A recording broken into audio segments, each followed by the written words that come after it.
નમસ્કાર ધોરણસરના વાલા વિદ્યાર્થી મિત્રો, કેમ છો બધા? મજામાં જ હશો? કેમ કે તમે તમારી પોતાની જ યુટ્યુબ ચેનલ એટલે કે ઓશિયન ઓફ નોલેજની અંદર અભ્યાસ કરી રહ્યા છો. જો હજી સુધી તમે આપણી ચેનલને સબસ્ક્રાઇબ નથી કરી તો સૌપ્રથમ ચેનલને સબસ્ક્રાઇબ કરો, જેથી તમને આવા જ ઇન્ફોર્મેટિવ વિડીયો સૌપ્રથમ મળતા રહે. અન્ય વિષયના વિડીયો સોલ્યુશન અને આગળના ચેપ્ટરના વિડીયો સોલ્યુશન માટેની લિંક નીચે ડિસ્ક્રિપ્શન બોક્સની અંદર પ્લેલિસ્ટની અંદર આપેલી છે. તો ત્યાં જઈને તમે અન્ય વિષયના વિડીયો સોલ્યુશન પણ જોઈ શકશો અને એક વોટ્સઅપ ગ્રુપની લિંક આપેલી છે, ત્યાં જઈને તમે આપણું વોટ્સઅપ ગ્રુપ પણ જોઈન કરી શકશો. તો જોઈએ આજે આપણે તમારો ટોપિક 2.5 ખૂણા, જેને અંગ્રેજીમાં કહેવાય એંગલ. બરાબર. જો કીધું છે બે કિરણોના સામાન્ય ઉદ્ભવ બિંદુથી શું બને? ખૂણો બને. જો એક કિરણ આપણને આપ્યું અહીંયા બી ડી અને બીજું કિરણ આપ્યું આપણને અહીંયા બી ઈ. તો બંને કિરણનું ઉદ્ભવ બિંદુ કોણ થયું? બી થયું. બરાબર. અને એને કહેવાય શિરોબિંદુ. બરાબર. એને શું કહેવાય? શિરોબિંદુ પણ કહેવાય. ઉદ્ભવ બિંદુથી બનતું હોય એટલે હવે આ બે વચ્ચે શું બન્યું? અહીંયા જો અહીંયા એક એંગલ બન્યું, તો આને પણ આપણે શું કહી શકીએ? ખૂણો કહી શકીએ. બંને અહીં કિરણ બીડી એટલે આ બી થી લઈ અને ડી કિરણ, અને કિરણ બીઈ એટલે આ બી થી લઈ અને ઈ કિરણ દ્વારા એક ખૂણો રચાય. જો એના દ્વારા કેટલો ખૂણો રચાય? તો કે આ એક ખૂણો રચાય, જેમાં બી એ સામાન્ય પ્રારંભિક બિંદુ છે. બરાબર. કેવું બિંદુ છે? જે જ્યાંથી કિરણની શરૂઆત થાય એને કહેવાય પ્રારંભિક બિંદુ. અને આની અંદર પ્રારંભિક બિંદુ કોણ છે? તો કે આ બી છે, એ પ્રારંભિક બિંદુ છે. આગળ કીધું બિંદુ બી ને ખૂણાનું શિરોબિંદુ કહેવામાં આવે. બરાબર. બિંદુ બી ને શું કહેવાય? ખૂણાનું શિરોબિંદુ. જો અહીંયા તમને દર્શાવીને આપ્યું. એટલે બિંદુ બી જે બી બિંદુ છે તે આપણા આ જે બનતા ખૂણાનું શું છે? શિરોબિંદુ તરીકે આપણે એને ઓળખીએ. બરાબર. જ્યાં પણ ખૂણો બને એને શું કહેવાય? શિરોબિંદુ તરીકે ઓળખાય. અને કિરણ બીડી અને બીઈ ને ખૂણાની ભુજાઓ કહેવાય. બરાબર. એટલે આ જે છે એને શું કહેવાય? આ બંને આ ખૂણા બી ની ભુજાઓ. આ જે કિરણ બીડી છે તે અને કિરણ બીઈ છે, આ બંને શું છે? તો કે ભુજાઓ. જો અહીંયા આપી દીધેલું છે તમને લખીને, એને બંનેને કહેવાશે ભુજાઓ. ત્યારબાદ આગળ જોઈએ આ ખૂણાને આપણે કેવી રીતે નામ આપી શકીએ? આપણે ફક્ત શિરોબિંદુનો ઉપયોગ કરીને તેને ખૂણો બી કહી શકીએ. વધુ સ્પષ્ટતા માટે આપણે ખૂણાને નામ આપવા માટે દરેક ભુજ પરના એક બિંદુ અને શિરોબિંદુનો ઉપયોગ કરીએ છીએ. બરાબર. આપણે બંનેનો ઉપયોગ કરતા હોય. કોનો? ભુજનો અને શિરોબિંદુ બંને. આ કિસ્સામાં આપણે ખૂણાને એકને આપણે કહેશું ખૂણો ડી બી ઈ, એટલે અહીંયાથી શરૂઆત થયું, આવી રીતના બી એ આવ્યું અને ઈ એ ગયું. અને બીજાને કહેશું ખૂણો ઈ બી ડી, એટલે અહીંયા ઈ થી શરૂઆત થઈ, બી એ આવ્યું અને ડી એ ગયું. બરાબર. ખૂણો શબ્દને આવી રીતના એની નિશાની છે. બરાબર. આવી રીતના એને દર્શાવી શકાય. તો આપણે હવે આમાં બે ખૂણા કયા બનશે? તો કે ખૂણો ડી બી અને ઈ, અને બીજો ખૂણો તો ઉલટેથી ચાલુ કરવાનું, ઈ બી અને ડી. જો અહીંયા બંનેના નામ આપી દીધા છે તમને. ખૂણાના નામ દર્શાવતી વખતે શિરોબિંદુ હંમેશા ક્યાં રહે છે? મધ્યમાં. એટલે બી હંમેશા ક્યાં રહેવું જોઈએ? મધ્યમાં. જ્યાં ખૂણો બનતો હોય એ હંમેશા વચ્ચે જ આવવું જોઈએ. ખૂણાને દર્શાવવા માટે આપણે શિરોબિંદુ પર એક નાનો વક્ર કરીને કરીએ છીએ. બરાબર. શું કરીએ? એક નાનો વક્ર કરીએ, જે આકૃતિ 2.9 માં આપણને અહીંયા જોવાનું છે. વિદ્યાને હમણાં જ તેનું પુસ્તક ખોલ્યું છે. ચાલો આપણે જુદા જુદા સંજોગોમાં તેના દ્વારા પુસ્તકોના ખોલવાનું નિરીક્ષણ કરીએ. બરાબર. એને પહેલી વખત એટલું પુસ્તક ખોલ્યું તો આ શું બન્યો? ખૂણો.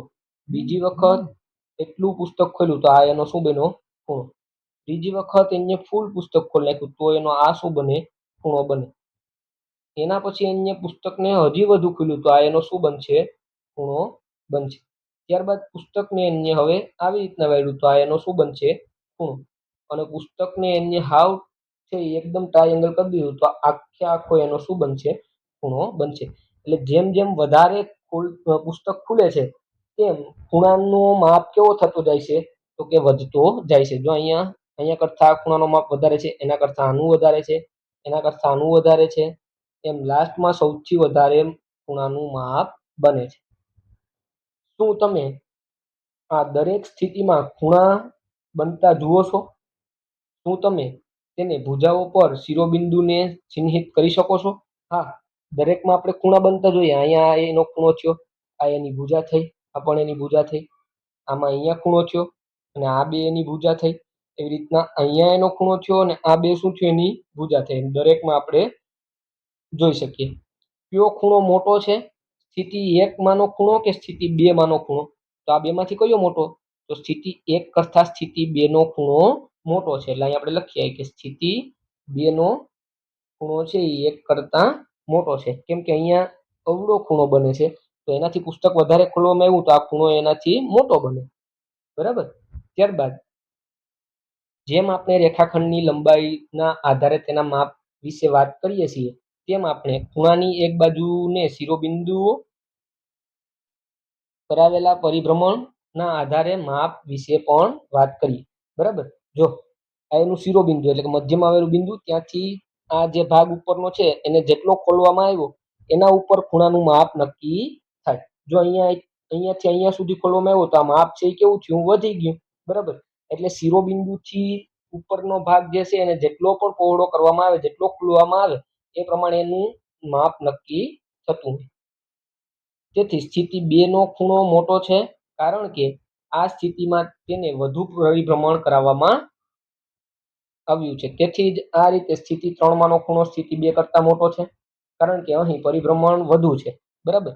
2 કરતા 3 નું પરિભ્રમણ વધુ છે, એટલે આ 2 કરતા 3 ખૂણો મોટો થશે, 3 કરતા કોણ મોટું થશે? 4 મોટું થશે, 4 કરતા કોણ મોટું થશે? 5, અને 5 કરતા કોણ મોટું થશે? તો કે 6. આવી રીતના સૌથી લાસ્ટમાં આપેલો ખૂણો એ સૌથી વધારે મોટો છે. સ્થિતિ 4, 5 અને 6 માં વધુ ને વધુ પરિભ્રમણ સાથે ક્રમશઃ મોટા ખૂણા બને છે. એટલે જેમ આગળ વધો છો એમ ખૂણા છે એ મોટા બનતા જાય છે.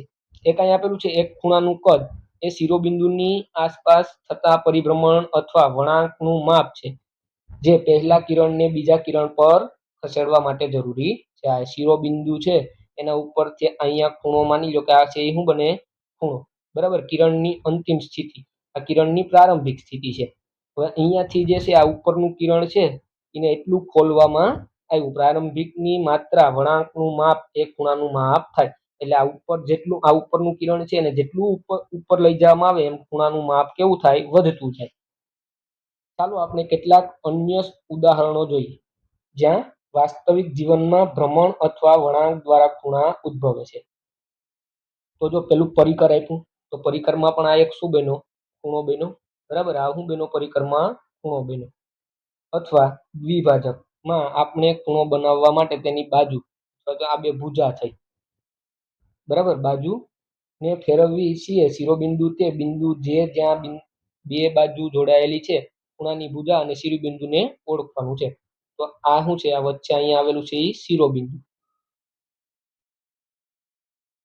અને આ બે છે એ શું છે? આ અને આ બે ભુજા છે.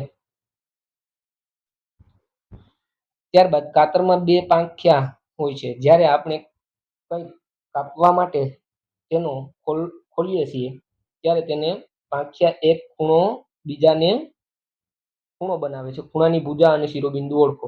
તો આ શું થયું? શિરોબિંદુ. અને આ બે ની શું થઈ? ભુજા. બરાબર. ખ્યાલ આવે? તો આ જેટલી વધારે ખાતર ખોલવામાં આવે એટલો ખૂણો આ છે એ કેવો બને? મોટો બને. આગળ કીધું, ચશ્મા, પાકીટ અને અન્ય સામાન્ય વસ્તુઓના ચિત્ર જુઓ અને તેમની ભુજા અને શિરોબિંદુને ચિહ્નિત કરી તેમાંના ખૂણાઓને ઓળખવાના છે. તો આ શું થયું? એક ખૂણો બન્યો. બરાબર. અહીંયા પણ શું બન્યું? ખૂણો બન્યો. આ જે છે એ શિરોબિંદુ છે અને આ બે ભુજ છે. આમાં અહીંયા ખૂણો બન્યો આવી રીતે. એટલે આ એક ખૂણો બન્યો. સ્ટેપલરમાં પણ અહીંયા ખૂણો બને. એવી રીતના બોક્સની અંદર પણ એક ખૂણો બને. અહીંયા ખૂણો બને. તો ભુજા અને શિરોબિંદુ તમે ઓળખી. શું તમે જોઈ શકો છો કે અન્ય ભુજાને બીજી ભુજાની સાપેક્ષ ફેરવવાથી ખૂણા કેવી રીતે બને છે, બરાબર. તો એ આપણે આગળ જોઈ ગયા છે આગળ, બરાબર. તો હવે એના પછીના લેક્ચરમાં આપણે આ પ્રશ્નના છે એ જવાબ આપવાના છે. તો જો હજી સુધી આપણી ચેનલને સબસ્ક્રાઇબ ન કરી હોય તો આવા જ ઇન્ફોર્મેટિવ વિડીયો માટે આપણી ચેનલને સબસ્ક્રાઇબ જરૂરથી કરજો. વિડીયોને તમારા વિદ્યાર્થી મિત્રો સુધી અચૂકથી શેર કરજો અને જો વિડીયો પસંદ આવે તો વિડીયોને લાઈક કરવાનું ભૂલશો નહીં. થેન્ક યુ બાળકો.